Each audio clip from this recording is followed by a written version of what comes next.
Bonjour, bonjour, j'espère que vous allez bien. Ce matin encore, nous allons partager la parole de Dieu. Et aujourd'hui, nous allons regarder dans le livre de Romains chapitre 4, le verset 25. Dans le livre de Romains chapitre 4, le verset 25, qu'est-ce que la Bible nous dit?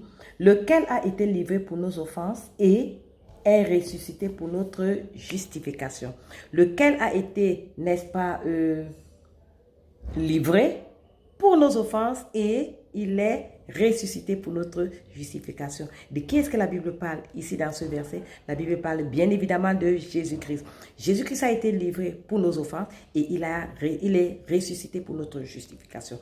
Et c'est à cause de sa résurrection que nous sommes saints, que nous sommes justes, que nous sommes parfaits. C'est à cause de sa résurrection qu'aujourd'hui nous avons l'assurance de la vie éternelle. C'est à cause de sa résurrection que nous avons l'assurance de passer l'éternité auprès du Père, que nous avons un libre, n'est-ce pas, libre entrée dans le royaume de Dieu. Alors, comment est-ce que cela s'est passé? Dans le livre de Genèse chapitre 2, le verset 17, la Bible dit, Dieu donna le commandement à Adam, il dit, tu ne mangeras pas de l'arbre de la connaissance du bien et du mal, le jour où tu en mangeras, tu mourras. Alors, nous savons tous que l'homme a mangé l'arbre de la connaissance du bien et du mal, ça veut dire que l'homme est mort. Et parce que l'homme est mort, pour que l'homme puisse être réconcilié à Dieu, il faut que l'homme vive. Et l'homme ne peut pas vivre de lui-même. Dieu a trouvé bon d'envoyer Jésus-Christ selon Jean chapitre 3, verset 16.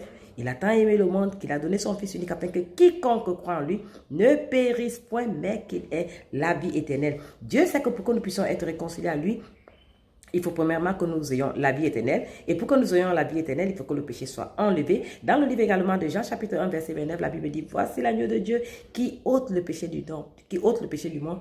Par là, bien évidemment, de Jésus-Christ. Il est l'agneau de Dieu qui ôte le péché du monde. Il est celui qui est venu pour nous sauver de nos péchés. Il est également celui-là par lequel nous avons le salut, par lequel nous sommes justifiés, nous sommes sanctifiés, nous sommes parfaits. Alors, lorsque la Bible nous dit que lequel a été livré pour nos offenses et est ressuscité pour notre justification, cette résurrection qui nous donne la justification, ce n'est pas juste pour que nous ayons une connaissance de la justification, mais pour que nous nous accaparons de cette justification, sachant que grâce à Jésus-Christ, nous sommes justes.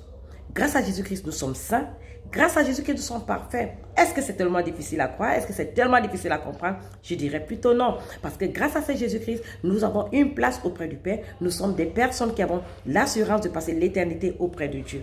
Nous sommes justes, nous sommes saints, nous sommes parfaits. Et nous avons, n'est-ce pas, été rachetés par lui. Nous avons été justifiés par lui. Et nous avons l'assurance que s'il nous arrive aujourd'hui de pouvoir retourner, que Dieu nous enlève son souffle de vie, nous savons déjà exactement là où nous allons partir. Nous irons là où vont les saints, nous irons là où vont les justes, nous irons là où vont ceux qui sont parfaits parce qu'il nous a rendus parfaits par sa mort et sa résurrection.